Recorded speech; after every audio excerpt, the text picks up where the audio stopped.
আজকের মধ্যে সারপ্রাইজ গিফটটা নিতে না পারলে আর সময় পাওয়া যাবে না। ভাবতে ভাবতে মেয়েকে স্কুলে ছেড়ে হন্তদন্ত হয়ে ছুটল গৌরী ঝাঁ চকচকে শপিং মলে। যদিও বড় একটা ওপথ মারাই না সে। মধ্যবিত্ত পরিবার থেকে উঠে আসা মানুষ তো অযথা দাম দিয়ে জিনিসপত্র কিনে পোষায় না তার। তবে যাওয়া যে একেবারে হয় না তাও নয়, মাঝে মধ্যে ঢু মারে সেখানেও। খুব রাগ হচ্ছে তার প্রীতমের ওপর। সে তো ফর্দ আর টাকা দিয়েই খালাস। এখন সব কিছু ধরে ধরে করতে হবে তাকে। সেও বা কী করবে? তারও তো অফিস আছে, তাই অগত্যা যেতে হচ্ছে তাকে। আজ বাদ কাল মেয়ের জন্মদিন। স্কুলে হাফ ইয়ারলি পরীক্ষা চলায় এবছর বার্থডে পার্টি দিতে চাইছিল না তারা, কিন্তু মেয়ের মন খারাপ দেখে ঠিক করলো আগামী রবিবার বন্ধুদেরকে ডেকে পার্টি দেওয়া হবে। আর আগামীকাল পুরো ক্লাসকে একটা করে গিফট আর ট্রফি দেওয়া হবে। তাই শুনে মেয়ের আনন্দ আর ধরে না। ওরই জন্য তো সব। না হয় কটা টাকা খরচ হবে, এতে যদি ও খুশি হয় হোক না, ক্ষতি কী? সেই মতো চলল গৌরী।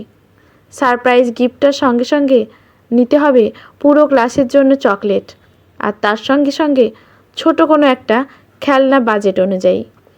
কেনাকাটা প্রায় সব শেষ, এবার বাড়ি ফেরার পালা। বাড়ি ফিরে আবার মেয়ের জন্য নেওয়া এত বড় টেডিটাকে কোথাও লুকিয়ে ফেলতে হবে, তা না হলে সারপ্রাইজটার সারপ্রাইজ থাকবে না। সে আবার বাড়ি ফিরে এত কিছু দেখে নিজের সারপ্রাইজ গিফটটা খুঁজতে লেগে যাবে। তাকে অমন খুঁজতে দেখে যা মজা হবে না। তারপর স্কুলের গিফটগুলোকে আলাদা আলাদা করে প্যাক করতে হবে। কাল আবার মেয়ের জন্য ভালো মন্দ কিছু রান্না করতে হবে। কেকটা না হয় রবিবার নেওয়া যাবে, কিন্তু পায়েসটা তো কাল বানাতেই হবে। মনে মনে এমন 7-5 ভাবতে ভাবতে সে জিনিসগুলোকে কোনো রকমে বয়ে নিয়ে ফুটপথ ধরে চলল ট্যাক্সি স্ট্যান্ডের দিকে। এতগুলো জিনিস নিয়ে বাস বা অটোতে ওঠা মুশকিল, তারপর সেগুলো আবার বাড়ি পর্যন্ত নিয়ে যাওয়া আরও দুঃসাধ্য কাজ। যেতে যেতে হঠাৎই চোখ গেল তারই মেয়ের বয়সী একটা বাচ্চা মেয়ের দিকে।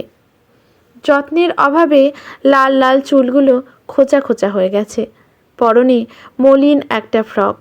ফুটপাতের এক পাশে একটা বস্তা বিছিয়ে বসে আছে সে। তার করে আবার রয়েছে মাস 8 ছোট্ট একটা বাচ্চা। চলার পথে তাদেরকে দেখে যদি কেউ কিছু দিয়ে যায়, সেই আশাতেই বসে থাকা তার। কারণ করুণ দৃষ্টিতে চেয়ে আছে সে গৌরীর হাতে থাকা বড় টেডিটার দিকে। তাকে দেখে বড় মায়া হলো গৌরীর। বেশ কিছুটা পথ এগিয়ে যাওয়ার পরও পিছিয়ে এলো সে। মনে হলো তাকে কিছু দিই। হাতে থাকা ব্যাগটা থেকে দুটো চকলেট ও ছোট ছোট সফট টয়গুলোর মধ্যে থেকে দুটো টেডি বার করে ধরিয়ে দিল বাচ্চা দুটোর হাতে। আনন্দে উচ্ছ্বাসিত মেয়েটা, বেশি আনন্দিত টয়টা নিয়ে। যারা দুবেলা দুমুঠো পেট ভরে খেতে পায় না, তাদের কাছে খেলনার মতো জিনিস কেনা বড়লোকি চাল ছাড়া আর যে কিছুই নয়। খুব কষ্ট হলো গৌরীর। মনে পড়ল নিজের ছোটোবেলাকার কথা। পাশের বাড়ির প্রিয়াঙ্কা দিদির কত রং বেরঙের পুতুল ছিল। মায়ের কাছে অমন পুতুল বায়না করলে মা বলতো, চল আমি মাটি দিয়ে তোকে ওর থেকেও সুন্দর সুন্দর পুতুল বানিয়ে দিই। সেগুলোকে মা শাড়িও পরিয়ে দিত। তবুও প্রিয়াঙ্কা দিদির পুতুলগুলোর বড্ড মনে ধরতো তার। মাঝে মাঝে মন খারাপও হতো। কথাগুলো মনে পড়ায় মনে হলো, যাদের কাছে অনেক আছে তাদের দেওয়ার থাকে, যাদের নেই তাদের দিলে কেমন হয়। কিন্তু মেয়ে কি মানবে? না মানারই বা কী আছে? বুঝিয়ে বললে নিশ্চয়ই বুঝবে। স্কুল থেকে মেয়েকে বাড়ি আনার পর ভয়ে ভয়ে বলল কথাখানা সে তাকে। মেয়ের তো প্রথমে কত রাগ, কত কথা। সবাই তাদের জন্মদিনে সারা ক্লাস ফ্রেন্ডদের গিফট দেয়, আর তুমি আমায় না দিতে বলছো। সবাই কি বলবে মাম্মাম? তোমার প্ল্যান তোমার কাছেই রাখো, আমি ওগুলো কাল স্কুলেই নিয়ে যাব। কোনো উপায় না দেখে গৌরী বলল, আচ্ছা ঠিক আছে, এগুলো চলো ওদেরকে দিয়ে আসি, আর পাপাকে বলি স্কুলের জন্য আবারও কিনে আনতে। শেষমেশ রাজি হয় মেয়ে। বেশ কিছুটা স্বস্তিও পায় গৌরী। কথা মতো রাস্তার দুস্থ শিশুদের মধ্যে বিলিয়ে দিচ্ছে খেলনা আর চকলেটগুলো মেয়ে। তার চোখে মুখে যেন আলাদা এক চমক, আলাদা এক উল্লাস। এটাই তো চেয়েছিল গৌরী। ইতিমধ্যে প্রীতমও এসে গেছে, সেও দেখছে তার মেয়েকে। অবশেষে তার উপহারগুলো দেওয়া শেষ হলো। ওদেরকে বিদায় জানিয়ে এক গাল হাসি নিয়ে হাজির হলো সে গৌরী আর প্রীতমের কাছে। তাকে কোনো কথা না বলতে দেখে প্রীতম বলল, এবার চলো মাম্মাম, যাই তোমার বন্ধুদের জন্য চকলেট কিনতে। মাথাটা হালকা বাঁকিয়ে সে বলল, না পাপ্পা, কিনতে হবে না আর চকলেট। মাম্মাম ঠিক বলেছিল জানো, যাদের আছে তাদের দেওয়ার থেকে যাদের নেই তাদের দেওয়া অনেক ভালো।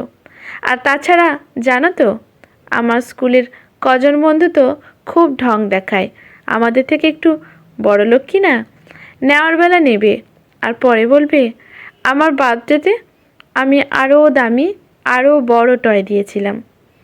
কেউ কেউ আবার বললে এত ছোট টয়, আরও কত কি। তার থেকে এদের দেখো, এরা কত খুশি।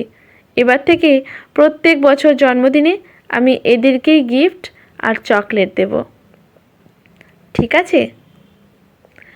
বলে গৌরী মেয়ের হাত ধরে প্রীতমের সঙ্গে রওনা দিল বাড়ির উদ্দেশ্যে। আজকের গল্পটি জন্মদিন, কলমে রূপবালা সিংহ রায়।